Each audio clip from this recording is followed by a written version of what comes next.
Très bien, ici nous avons le bibliophagus. Et vous vous demandez sûrement comment cet élément fonctionne. D'abord, il se crafte avec cristal cognitif, assemblage primordial et amalgame cognitif. Alors, qu'est-ce qu'il fait? Eh bien, c'est une entité parasitaire qui s'utilise en faisant clic droit sur n'importe quelle étagère normale. Si on va sur une étagère, on fait clic droit, comme vous voyez, elle devient infectée. Si je prends une étagère normale, pour que vous puissiez voir, elle va aussi devenir une étagère infectée. Ce qui va se passer, c'est qu'elle perdra lentement sa durabilité et au fur et à mesure que le bibliophagus dévore le bloc, ça générera des orbes d'expérience jusqu'à se briser complètement.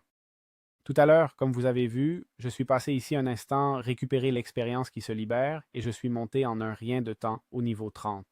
Et la quantité d'expérience que nous donnent, par exemple, les bibliothèques enchantées, qui sont du plus haut niveau, c'est vraiment pas mal. C'est-à-dire, là maintenant, je suis niveau 35.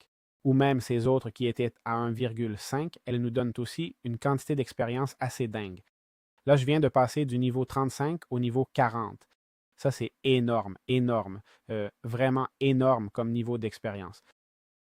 Donc, si jamais on a un moyen optimisé d'obtenir ces bibliothèques, utiliser un bibliophage peut être très intéressant. Je vais vérifier aussi si le bibliophage se consomme quand on l'utilise et effectivement. D'accord?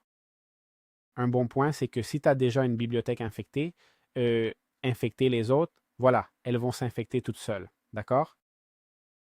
Donc, en fait, tu n'aurais pas vraiment besoin de beaucoup plus. D'accord? Comme vous voyez, regardez, là, ça a commencé à s'infecter. Et si on regarde à l'intérieur aussi, il y en a pas mal d'infectés. D'accord? Que j'ai empilé pour qu'on puisse voir. Donc, regardez comment tout commence à s'infecter en un instant. Hein? Donc, ça nous revient vraiment rentable.